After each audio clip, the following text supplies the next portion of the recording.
G'day beautiful people, welcome back. So I am going to do a tutorial on the Catch-All Caddy 2.0, and if you've seen my other videos, you know I stick all my patterns in a folder with clear sleeves, and then it's just easier to go through your pattern. You know what pages are in order and everything like that. I also what I do is I photocopy the back page of the pattern, and then I use this little gizmo, and it's sort of got notches out of it, and when you run it over the paper it perforates the paper. So I can go in and I will just show you quickly, and you just do that.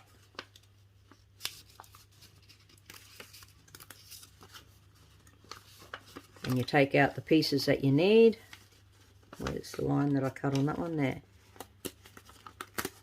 And you can quite easily pop out the parts that you need and then attach them to your pieces as you cut them out, and it just makes life so much easier.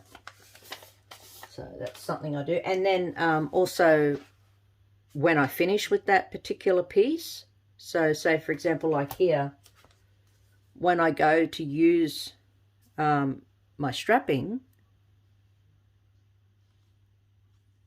I'll take the label off and I pop it into one of the other pages in my folder, and that way they're there handy for when I need to use them again. So what I have done so far, lovely people, is I have gone through and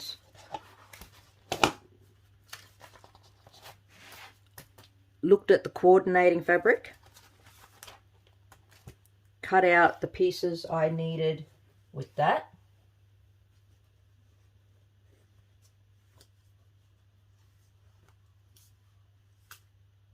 and this one,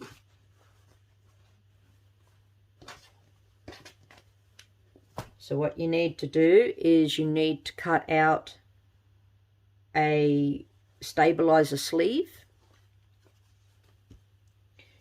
You need to cut out some side strip bindings, pocket C and D bindings, pocket A and B bindings, front and back bindings, coordinating fabric bindings. So that's the binding for the rest of the bag. Cut out the material for your handles for the tabs, and also cut out the fabric for your handles. In this one, only, hang on, I will get a little pointer.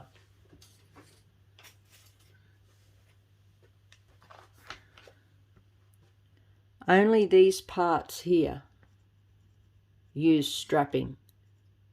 For these handles here, we make those from scratch for this pattern. So you only need strapping for these tabs here that the handles connect to. Alrighty, so that is what we need to prepare for the coordinating fabric. And then if you go to page 11, it has the layouts for the stuff that needs to be quilted.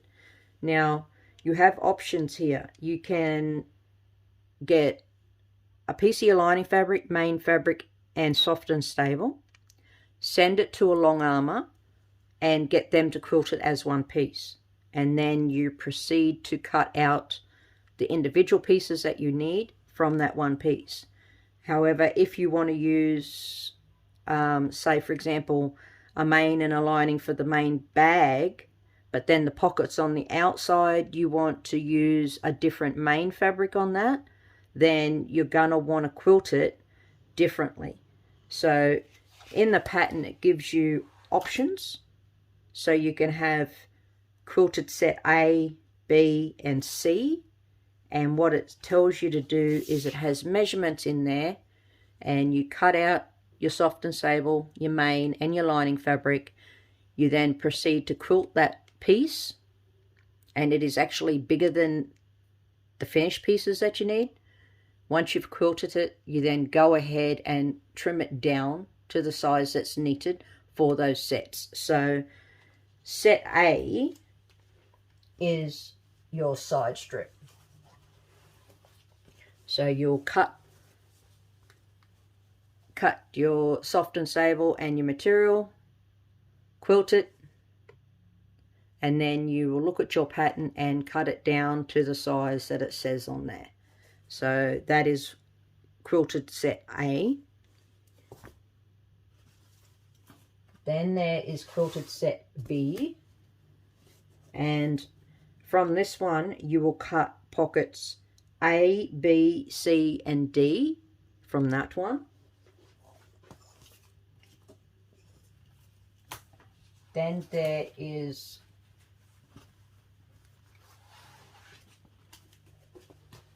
quilted set C, and from this one you will cut out the front and back of your caddy. So once you've cut and prepared those guys, that is the finish of your quilted stuff.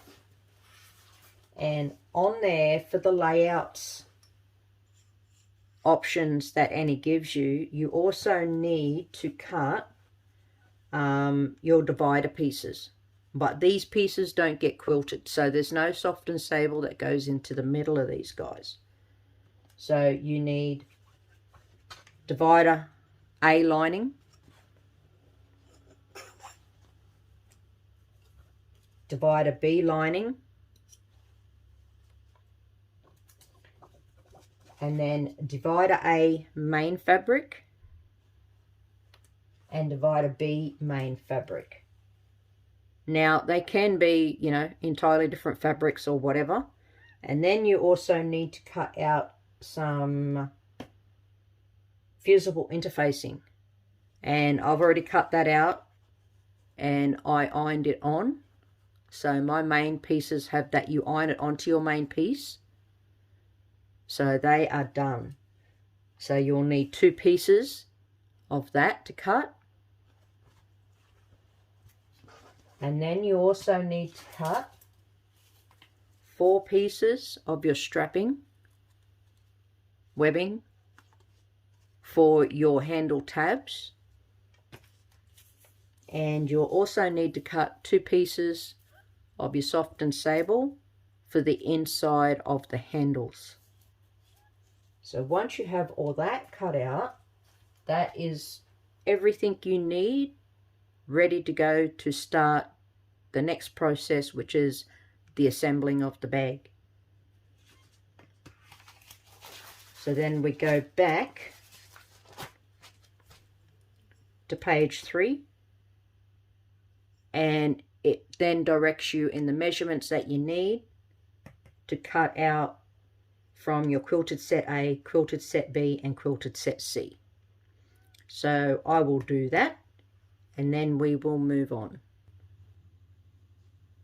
So here are the pockets C and D, all cut nicely down to size. Pockets A and B, cut down also. And the front and the back, and then the side strip, which is the actual part that the front and the back joins to. Alrighty, so then what we need to do is make our handles. I have my ironing board here. This is a temporary ironing board, portable ironing board. I didn't want to spend the big money on one from the shops, and I had some, it's just plyboard, and what I did is I put batting over it, and then I got some material and I just hot glued it down, so all the way around, and I just hot glued it, and then when you flip it over you have a padded board that you can put anywhere you need to iron, and it just saves me having to go here, there and everywhere for the ironing board. So what you need to do is get your handles, and please excuse my boy, he's decided to be naughty, barking at everything. So what you need to do is on your handles, you're going to, let's see if I can adjust that a little bit. You're going to just iron it 1/4 of an inch in, fold over 1/4 of an inch on each end and press it. And then you want to fold it in half. Whoop, sorry about that. Turn my board this way.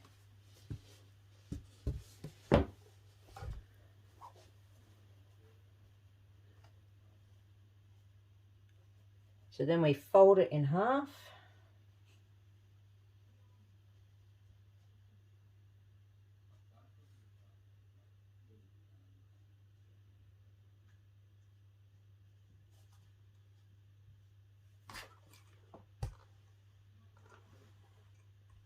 Give it a press.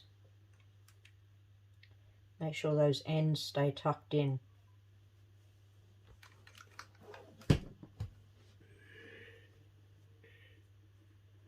And then you fold each end into the middle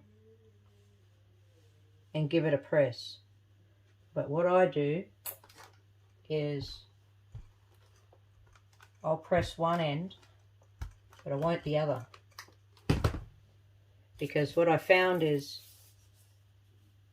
make sure that's going to fit. No, it needs to be trimmed a fraction.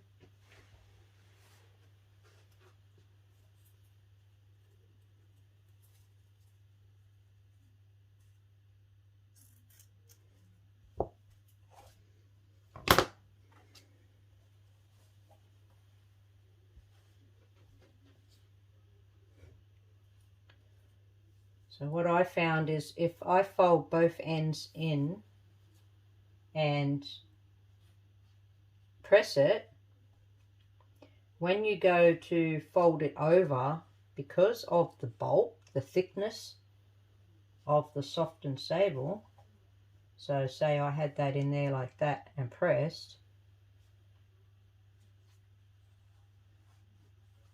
and then you fold it over,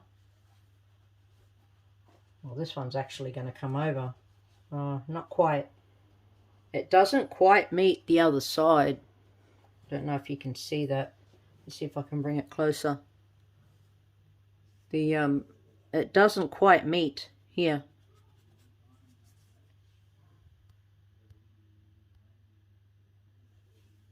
Just the light. Doesn't meet. So I don't like that. So I won't press it. Just fold this end over. Give it a press to make it sit like it's meant to.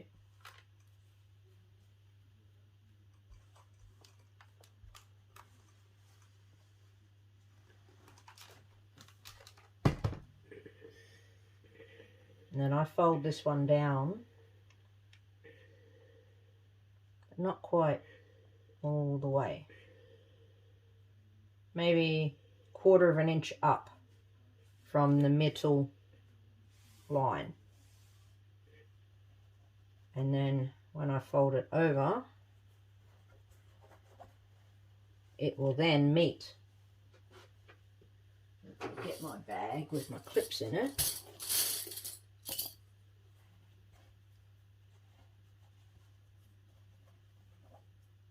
And then I just go ahead and clip the ends.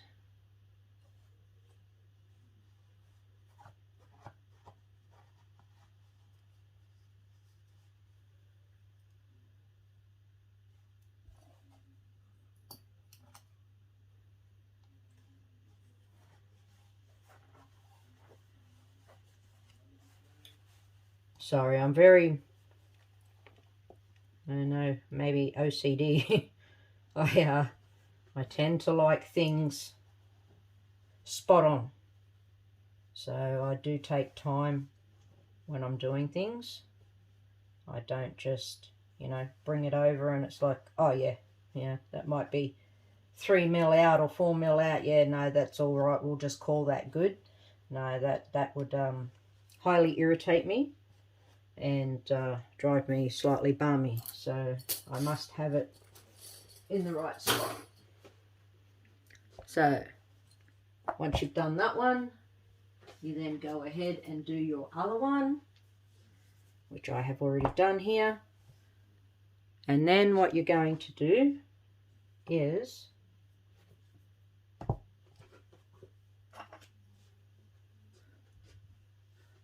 sew along this end, across the bottom, up, and then across the top. So you're going to sew all 4 sides, about an eighth in,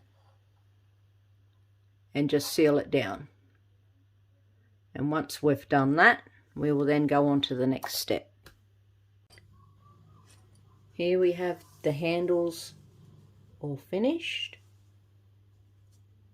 So now what we need to do is fold the handle.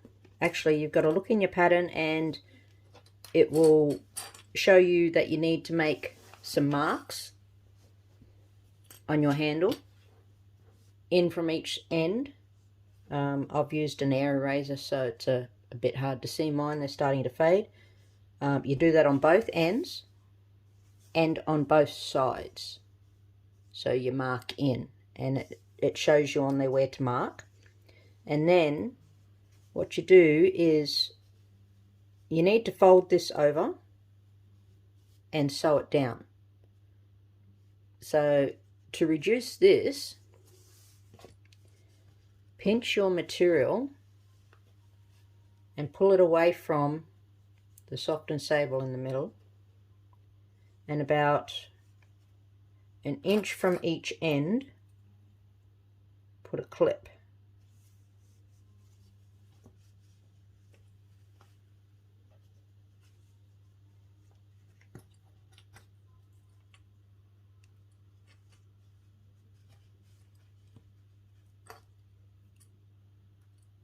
Just like that. And then take it to your machine, sew, back stitch, lock your stitches in, sew all the way along, stop, and back stitch again. And it will create a little pleat,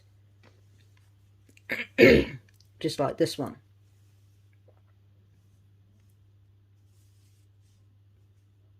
And then that has already created a curve for you. So then go to your line, fold it over, and it stays in very lovely. Clip.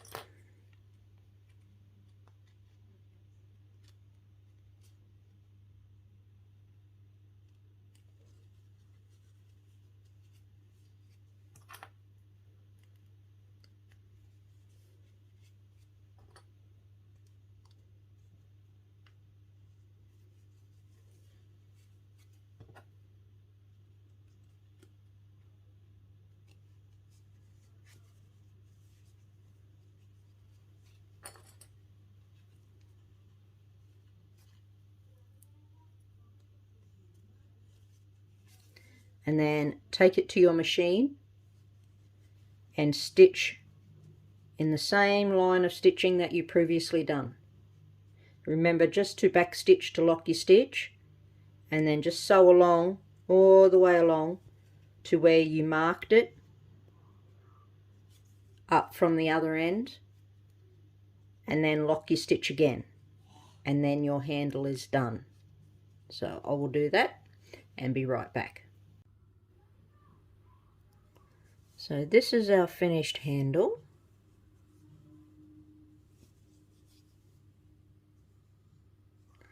And then what you need to do is look on your pattern, and it will instruct you to mark a line on the wrong side. So not the front of your handle, but on the wrong side. And then you will turn it over, and it will also get you to mark one on the right side of your handle. And you need to do that on both ends as well as on the other one, and then just set it side. And then we will get our other fabric for our straps, for our handles. And what you need to do is fold it in half and sew a 1/4 inch down the long side of your piece of material. So down here,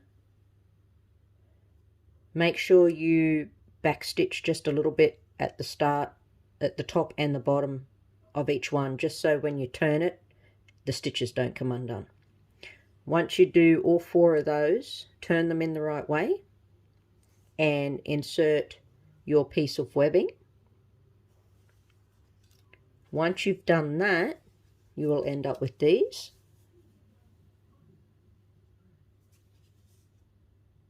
And then what you need to do is go ahead and sew across the bottom. Make sure there is 1 inch of fabric from the end of your webbing to the end of the material on each end. Then you need to go and sew 1/8 across the bottom, down this side, across this bottom, and down this side, and do that on all 4 handles. And then what you need to do is grab your rectangle rings, and depending on where you get your hardware from will depend on what it's like, but they should have a slight curve to them. So you want to make sure the curved side is down. So you'll put it in like that.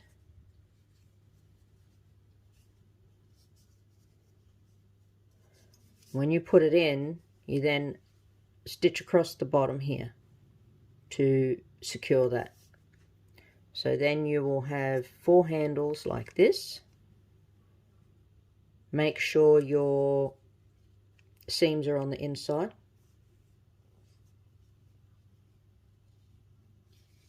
So then you'll have 4 handles like that.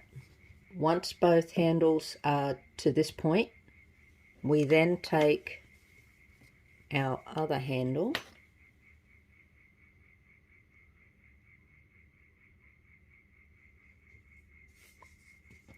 and insert it top side through,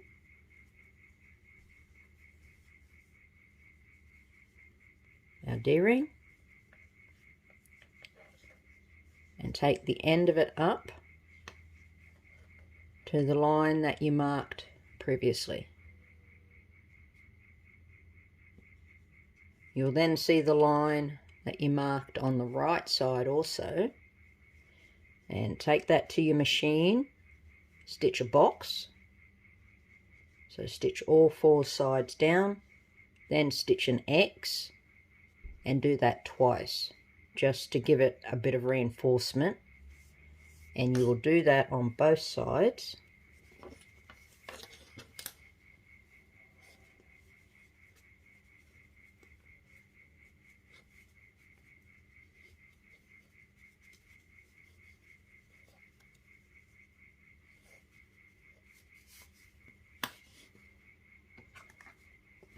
It will then end up looking like this.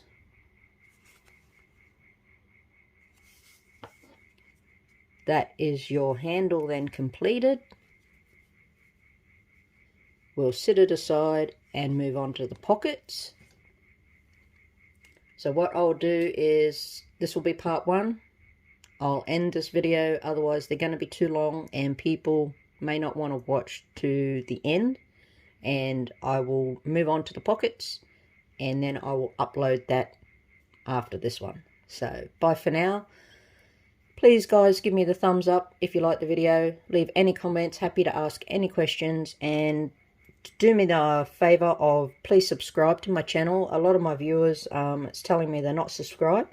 It's totally free, guys. It doesn't cost you anything to do it. You'll get, if you hit the notification bell, you'll get notified when I upload another video. At the moment, they are got a bit of distance in between them because the prepping time for these takes me a bit, with things that, you know, in life you have to do. I am trying to be a bit more regular in the uploading of my videos, but they do take time. So I'm trying. That's the best I can say. So I hope you bear with me, and I hope you enjoyed it so far, and I will see you on the next one. Bye.